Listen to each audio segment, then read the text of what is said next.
வணக்கம் மேசராசி நண்பர்களே. ரொம்ப நாளாக குருபெயர்ச்சியை ஆவலோடு எதிர்பார்த்துக்கிட்டு இருக்கோம்.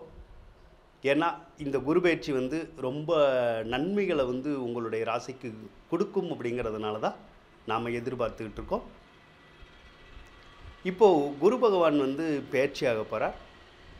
உங்கள் ராசியிலேருந்து தான் பெயர்ச்சி ஆகிறார். அடுத்த ராசிக்கு போகிறார். அதாவது மேச ராசியிலேருந்து ரிஷப ராசிக்கு போகிறார். எந்த தேதியில் போகிறாருன்னா, ஆங்கிலத்துக்கு மே மாதம் 1ஆம் தேதி மாறுறார். அப்போது இந்த குரு பெயர்ச்சி மாற்றம் ஏற்படுறதுனால உங்களுக்கும் வாழ்க்கையில் எந்த விதமான மாற்றங்களை அது கொடுக்க போகுது அப்படிங்கிறத பற்றி தான் இந்த பதிவில் நாம் இப்போ பார்க்க போகிறோம். பொதுவாக குரு பகவான் ராசி மேலே இருக்கக்கூடாது. இப்போ ராசி மேலே தான் இருந்துக்கிட்டு இருக்கார். இப்போ வரைக்கும் அதில் தான் இருக்கார். குரு பெயர்ச்சி ஆனால் தான் ராசியை விட்டு மாறுவார். சரி, இப்போ கடந்த ஒரு வருட காலமாக குரு பகவான் உங்களுடைய ராசியில் இருக்கார். அப்போ ராசியில் இருக்கிற குரு நன்மைகளை கொடுக்குமா அப்படின்னு கேட்டால் நன்மைகளை கொடுக்காது. இதுக்கு முதல்ல சனி பகவான் உங்களுக்கு நன்மைகளை கொடுக்கலை. முக்கியமான கிரகம் சனி பகவான். அது எந்தவித நன்மைகளையுமே தரலை. அதனாலேயே நிறைய பேர் நிறைய பாதிப்புகளை நீங்கள் அடைஞ்சிருந்திருப்பீங்க. அதெல்லாம் கணக்கில் சொல்ல முடியாது. லிஸ்ட்டு போட்டு சொன்னால் உங்களுடைய கஷ்டங்களை லிஸ்ட்டு போய்கிட்டே தான் இருக்கும். மிகப்பெரிய லிஸ்ட்டாக இருக்கும். அவ்வளவு மோசமான கெடுபலன்களை அந்த சனி உங்களுக்கு கொடுத்துருந்தார். பிற கிரக அமைப்புகளுமே உங்களுக்கு சரியில்லை. அதுக்கப்புறம் குருவே உங்களை கெடுக்கிறதுக்காகவே உங்களுடைய ராசிக்கு வர்றார். ஒரு வருடமாக உங்களுடைய ராசியில் நின்று உங்களை கெடுத்துக்கிட்டே தான் இருக்கார். ஜென்ம குரு அப்படிங்கிறது வனவாசம் போக வைக்கணும் அப்படிங்கிற பலன்களை கொடுப்பார். வனவாசம்னா என்ன? எல்லாத்தையுமே இழந்துட்டு நடுத்தருவில் நிற்கிறதுக்கு பேர் தான் வனவாசம். சிலர் காசு பணத்தை இழந்துருவாங்க. சிலருக்கு கடன் காட்சி நிறைய ஆயிரும். கடனை கட்ட முடியாது. கடன் டார்ச்சர் ரொம்ப பயங்கரமாயிரும். இருப்பமாக போவோமாங்கிற மாதிரியான எண்ணங்கள் வந்துடும். ஒரு சிலர் கடனுக்கு பயந்துக்கிட்டே ஊரை விட்டு ஓடுற மாதிரியான சூழ்நிலை வந்துடும். நகை நட்டுக்களை இழக்கிற மாதிரியான சூழ்நிலைகள் வந்துடும் சிலருக்கு. ஒரு சிலருக்கு பேங்குனால் பிரச்சனை வரும். பேங்கில் வாங்கின லோனை கட்ட முடியாது. அதனால தொந்தரவு வந்துடும். அவங்க ஏதாவது நோட்டீஸ் கொடுப்பாங்க. சிலருக்கு கோர்ட்டுனால் பிரச்சனைங்கிறோம்ல, அந்த மாதிரி கோர்ட்டுனால் பிரச்சனைகளை கொடுக்கறதும் இந்த குரு தான் கொடுப்பார். அதே போல் குழந்தைனால பிரச்சனைன்னு சொல்கிறோம்ல, அல்லது நம்ம பெற்ற பிள்ளைகளால் கவலைகள் ஏற்படுதில்லை, அதை கொடுக்கறதும் குரு தான் கொடுப்பார். அப்போ பிள்ளைகள் வழியில் ஏதோ ஒரு கவலையை கொடுத்து நம்மளை நிம்மதி இழக்க செஞ்சிருவார். சிலருக்கு சொத்து சோகங்களை இழக்க வச்சிருவார். பொருட்களை இழக்க வச்சிருவார். சிலருக்கு மான மரியாதையை இழக்க வச்சிருவார். சொந்தங்கள் எல்லாருக்கும், யாரும் நாமளும் அங்கே போக மாட்டோம், அவங்களும் நம்மக்கிட்ட வரமாட்டாங்க. சிலருக்கெல்லாம் எல்லாமே இருக்கும், ஆனால் எதுவுமே பயன்படாது. சிலர் ஊர் விட்டு ஊர் போகிறது, நாடு விட்டு நாடு போகிறது, தன்னந்தனியான ஒரு வாழ்க்கையை மேற்கொள்கிற மாதிரியான ஒரு சூழ்நிலை. நம்மளை சார்ந்தவங்க நம்மளை ஒதுக்கி வைக்கிறது அல்லது நம்மளை விட்டுட்டு போகிறது, இந்த மாதிரியான கெடுபலன்களையும் அந்த குரு தான் கொடுப்பார். அதனால் ராசியில் குரு இருந்தாலே இந்த மாதிரியான கெடுபலன்கள் நிறைய வந்துடும். குரு கல்விக்குடைய கிரகம் வேறு. படிக்கக்கூடிய மாணவர்களையும் சேர்த்து பதம் பார்ப்பார். அப்படி செஞ்சிருவார்.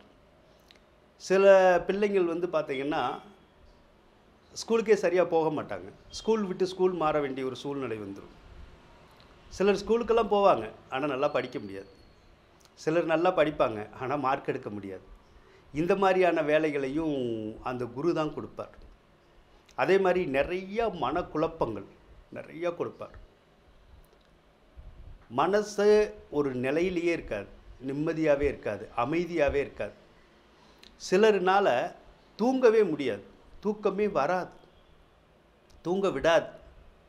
அந்த அளவுக்கு மனசில் வந்து மன உளைச்சலை வந்து கொடுத்துரும். மனசு வந்து ரொம்ப டிப்ரெஷனாக இருக்கும். பார்த்துக்குங்க, என்ன பண்ணுறதுன்னே நமக்கு ஒரு வழியுமே புரியாது. ஒரு பிரச்சனையை முடிக்கிறதுக்குள்ளேயே இன்னொரு பிரச்சனை வந்து தேடி வரும். இப்படியெல்லாம் வந்து வந்து நம்மளை நோகடிக்கணும் அப்படிங்கிறது தான் அந்த குருவினுடைய செயலாகவே வந்து கடந்த ஒரு வருடமாகவே வந்து உங்களுக்கு இருந்துக்கிட்டே இருக்கு. அதனால தான் ஜென்ம ராசியில் குரு இருக்கக்கூடாது அப்படின்னு சொல்கிறது. படாத பாடுபடுத்திடும், தொழிலை கெடுத்துடும், தொழில் பண்ண முடியாது, வருமானத்தை கொடுக்க மாட்டார். சிலருக்கு வந்து வருமானத்தை கொடுக்க மாட்டாருங்கிறனால தொழில் வச்சுருந்தாலும் தொழிலை காலி பண்ணி விட்டுருவார், தொழிலை நடத்த விட மாட்டார். அதே போல் ஒரு சிலருக்கு வேலையை காலி பண்ணி விட்டுருவார். எங்கே வேலை பார்க்குறோமோ அங்கே வந்து சரியாக வேலை பார்க்க முடியாது, வேலை போயிடும். இந்த மாதிரியான ஒரு கொடுமையான பலன்களை எல்லாத்தையுமே அந்த குரு தான் கொடுப்பார். அதனால தான் குரு ஜென்மத்தில் இருக்கிற போது ரொம்ப கஷ்டப்படுவாங்கன்னு சொல்கிறது இதனால தான். சரி, இப்போ நீங்கள் கஷ்டப்பட்டுட்டீங்க, இனிமேலாவதும் உங்களுக்கு நல்லா இருக்குமா இருக்காதா அப்படிங்கிறது தான் கேள்வி. சரிங்களா? இனிமேல் உங்களுக்கு நல்லா இருக்கும் அப்படின்னு வந்து சொல்லலாம். காரணம், ராசி மேலே குரு இருக்கிற போது தான் நம்மளை கொடுமைப்படுத்துவார். ராசியை விட்டு விலகி இரண்டாவது ராசிக்கு, தனஸ்தானம் குடும்பஸ்தானம் என அழைக்கப்படுற இடத்துக்கு குரு மாறிட்டா அற்புதமான பலன்களை வந்து கொடுப்பார். அப்போது இப்போ குரு பயிற்சி வரப்போகுது. வர சித்திரை 18லேருந்து மிகவும் யோககரமான பலன்களை வந்து குரு வந்து கொடுப்பாருங்க. குரு தான் ரொம்ப சுப கிரகம், ஜோதிடத்திலேயே ரொம்ப நல்ல கிரகம். அது தேவையில்லாத இடத்துல இருந்தால் தான் நமக்கு கெடுபலனை கொடுக்கும்.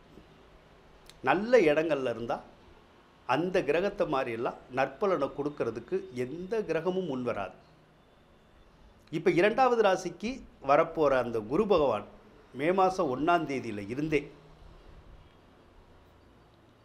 மிகப்பெரிய யோகங்களை உங்களுக்கு வந்து கொடுக்க போகிறார். அந்த யோகங்கள் வந்து எப்படி கிடைக்கும் அப்படின்னா, எதிர்பாராமல் கிடைக்கும். பார்த்துக்குங்க, நாம் எதிர்பார்த்துருக்கவே மாட்டோம். ஆனால் சில நன்மைகள் வந்து நம்மளுடைய வாழ்க்கையில் வந்து நடந்துக்கிட்டே இருக்கும். அதுதான் எதிர்பாராத யோகங்கள் அப்படின்னு சொல்கிறது. காசு வரும்னே எதிர்பார்க்க மாட்டோம், ஏதோ ஒரு வழியில் காசு வந்துடும். சொத்து வாங்குவோம்னே நினைக்க மாட்டோம், ஏதாவது ஒரு வழியில் சொத்து வாங்கிடுவோம். அதே மாதிரி வீடு கட்டுற எண்ணங்களை வந்து குரு நிறைவேற்றி கொடுப்பார். சிலருக்கு சொத்து வாங்கி கொடுப்பார், சிலருக்கு வந்து நகை நட்டுக்களை வந்து வாங்கி கொடுப்பார் குரு பகவான். கோர்ட்டுனால் இருக்கிற கேஸை வந்து நமக்கு சாதகமான தீர்ப்புகளை வந்து வர வச்சு கொடுப்பார். அப்போ கோர்ட்டுனால் இருக்கிற பிரச்சனைகள் விலகும். கோர்ட்டில் ஏற்கனவே பிரச்சனைகள் இருந்தால் அந்த பிரச்சனைகளை வந்து நல்லபடியாக நமக்கு சாதகமாக வந்து தீர்த்து வைக்கும். பேங்க்னால் பிரச்சனை இருந்தாலும் அந்த பிரச்சனைகள் எல்லாம் சரி பண்ணி விட்டுரும். முக்கியமாக கல்வி விஷயத்தில் பிரச்சனை பண்ணாது. அப்போ மாணவர்களுக்கு கல்வி வந்து ரொம்ப அற்புதமாக வரும் அப்படிங்கிறது தான் விதி. எல்லாத்தையும் காட்டிலும் குரு பகவான் செய்யக்கூடிய மிகப்பெரிய ஒரு வேலை என்னென்னா, நம்மளுடைய அறிவை தெளிவாக்கிட்டுருவார். இப்போ ஜென்மகுருங்கிற போது அறிவு வந்து தெளிவாக இருக்காது. இவ்வளவு நாள் நீங்கள் குழப்பத்திலேயே தான் இருந்துக்கிட்டே இருந்திருப்பீங்க. ஏதோ ஒரு குழப்பம் உங்கள் மண்டையை போட்டு குடஞ்சிக்கிட்டே இருக்கும். இதை செய்யலாமா அதை செய்யலாமான்னு நினைப்போம். எதையுமே உங்களால் செய்ய முடியாது, எதையுமே முடிவெடுக்க முடியாது, அந்த மாதிரி இருக்கும். ஆனால் இப்போ குரு மாறினதுக்கப்புறம் நல்ல தெளிவான சிந்தனை இருக்கும், தெளிவான யோசனை இருக்கும். நிதானமாக நம்ம நல்லா முடிவெடுக்கலாம், அந்த பக்குவம் இருக்கும். அதே மாதிரி குழப்பங்கள் இருக்காது, நல்ல தூக்கம் வரும், நமக்கு நிம்மதியும் கிடைக்கும். அதை தான் குரு கொடுப்பார். குரு மிகவும் முக்கியமான விஷயம் ஒன்று செய்வார். என்ன அப்படின்னா, குரு தான் பொருளாதாரத்துக்குடையவர், பணத்தை கொடுக்கக்கூடியவர் குரு தான். குருவனுடைய அருள் இல்லாமல் உங்களுக்கு பணம் கிடைக்கவே கிடைக்காது. இப்போ குருவினுடைய அருள் வந்து உங்களுக்கு பரிபூரணமாக இருக்கும். அதனால் பண வசதியும் ஏற்படும் அப்படின்னு வந்து சொல்லலாம். அப்போ இவ்வளவு நாள் பொருளாதாரத்தில் கஷ்டப்பட்டுக்கிட்டே இருந்திருப்பீங்க. ஏதாவது ஒரு வகையில் வந்து பணத்தவெல்லாம் இழந்துருந்துருப்பீங்க. இனி பணத்தவெல்லாம் இழக்க மாட்டோம். பணம் வந்து சரளமாக வரும். எப்படி வரும்னா, தொழில் இல்லாதவங்களுக்கு புதுசாக தொழில் தொடங்க வச்சு அதன் மூலமாக பண வரவை வந்து கொண்டு வரும். தொழில் ஏற்கனவே இருக்கிறவங்களுக்கு அந்த தொழில் வந்து நல்லா ஓடும், நல்லா வியாபாரம் நடக்கும், நல்லா செழிப்பாக இருக்கும். அதனால் நல்ல பண வரவு ஏற்படும். வேலை இல்லாதவங்களுக்கு வேலை கிடச்சி சம்பளம் வந்து கிடைக்கும். ஏற்கனவே வேலையில் இருக்கிறவங்களுக்கு பதவி உயர்வு, சம்பள உயர்வு வந்து கொடுத்துரும். அதன் மூலமாக பண உயர்வு, பண வரவு அப்படிங்கிறத வந்து கொடுக்கும். அதாவது வருமானத்தை கொடுக்கும். வருமானத்தை கொடுக்கறதுக்கு ஒரு வழியை வந்து நமக்கு காட்டும். முக்கியமாக அதைத்தான் அது செய்யும். அப்போ ஏதோ ஒரு வழியில் நமக்கு பணம் வரணும் அப்படிங்கிற விதி இருக்கும். சிலருக்கு வந்து வரவேண்டிய பாக்கிகள் எல்லாமே வர ஆரம்பிக்கும். இப்போ ஒரு சிலர் வந்து தொழில் பண்ணுவாங்க, கடன் கொடுத்து தொழில் பண்ணுவாங்க. அந்த கொடுத்த கடன் வந்து வராது. ஆனால் இப்போ குரு 2ல் இருக்கும்போது நாம் கடன் கொடுத்துருந்தா அந்த கடன் வந்து வரும். யார் நம்ம பணத்தை வாங்கியிருக்காங்களோ அவங்க வந்து பணத்தை வந்து ரிட்டர்ன் கொடுப்பாங்க. ஒரு சிலருக்கு ரொம்ப நாளாக யாராவது ஒருத்தர் கடன் வாங்கிட்டு போயிருப்பாங்க பணத்தை. அவங்க வந்து கொடுத்துட்டு இருந்திருக்கவே மாட்டாங்க, ஏமாற்றிக்கிட்டே இருப்பாங்க. ஆனால் இப்போ போய் குரு பயிற்சிக்கு அப்புறம் கேட்டிங்கன்னா அந்த வராத பணம் வந்து உங்களுக்கு வந்துடும். அதே மாதிரி ஒரு சிலருக்கு இந்த கோர்ட்டுனால் பணம் வர்றது இதெல்லாம் பெண்டிங்கில் இருக்கும் ஏதாவது ஒரு வகையில். அந்த பெண்டிங்கான பணமெல்லாம் வர்றதுக்கான சாத்தியக்கூறுகளை வந்து அந்த குரு வந்து உருவாக்கி கொடுப்பார்.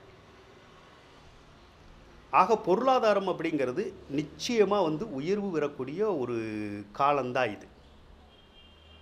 அதுக்காக ஒரு சிலர் வந்து குரு 2ல் இருந்தால் பணம் கொட்டுன்னு கொட்டும் அப்படிங்கிற மாதிரி சொல்லுவாங்க. நீங்கள் அதெல்லாம் எடுத்துக்காதீங்க. கொட்டுன்னுலாம் கொட்டாது. அப்படியெல்லாம் ஒரு ராசிக்காரவங்களுக்கு அத்தனை பேர்த்துக்கும் கொட்டுன்னு கொட்டி இருந்துச்சுன்னா எல்லாருமே நம்ம வசதியாக தான் இருப்போம், லட்சாதிபதியாக தான் இருப்போம், நம்ம கோடீஸ்வரனாக தான் இருப்போம். அப்போ இது வரைக்கும் பார்த்தீங்கன்னா மீன ராசிக்கு குரு 2ல் தான் இருந்துச்சு. அப்போ பணம் கொட்டுன்னு கொட்டி இருந்தால் மீனராசிக்காரவங்க பூரா கோடீஸ்வரராக இருந்திருப்பாங்க. அதனால் பணம் கொட்டும் அப்படிங்கிற எண்ணத்தை விட்டுருங்க. பணம் கொட்டவெல்லாம் வேண்டாம். நமக்கு நார்மலாக பிழைக்கிறதுக்கு ஒரு வழி கிடச்சி, நார்மலாக நமக்கு ஒரு வருமானம் கிடச்சி, நம்ம ஜீவனம் பண்ணுறதுக்கான ஒரு வழி கிடச்சா போதும். அந்தளவுக்கு பொருளாதாரம் இருந்தாலே நமக்கு போதும். கோடியாக வேணுங்கிறது இல்லை.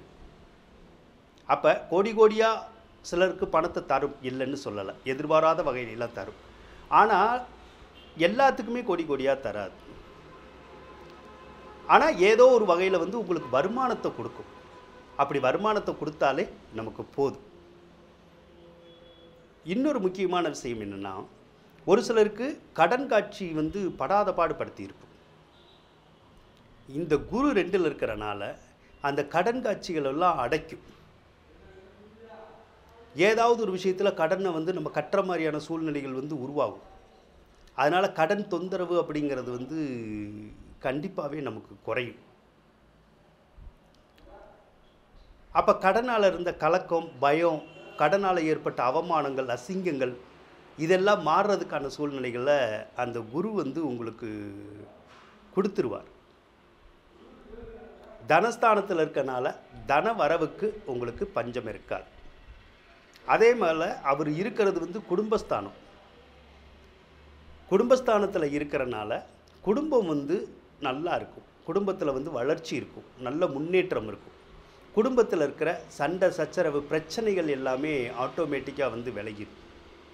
கொடுத்த வாக்கை காப்பாற்றுற மாதிரியான சூழ்நிலைகள் வரும்.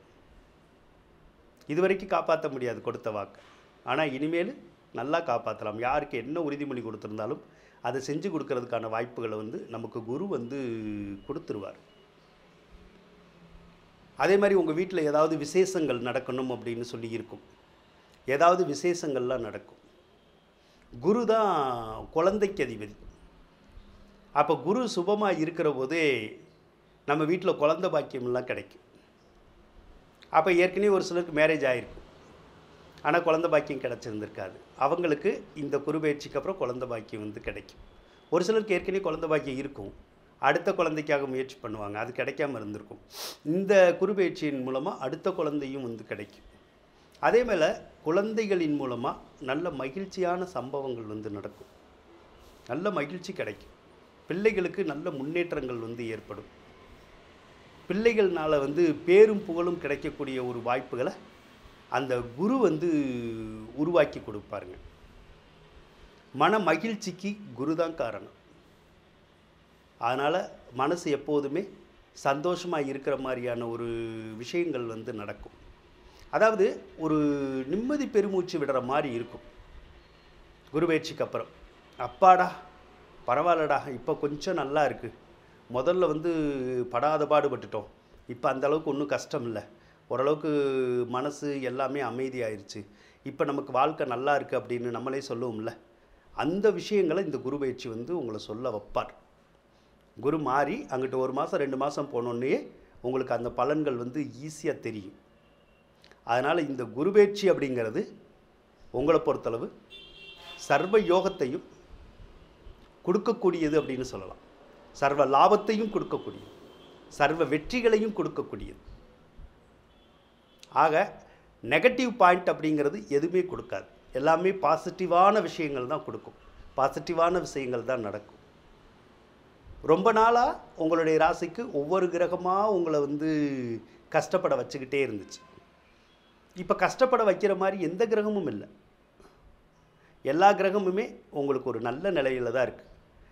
அதனால் உங்களுடைய ராசிக்கு இந்த குரு பயிற்சி ரொம்பவே கை கொடுக்கும், ரொம்ப அமோகமாக இருக்கும் அப்படின்னு சொல்லி கூறிக்கொண்டு விடைபெறுகின்றேன். நன்றி, வணக்கம்.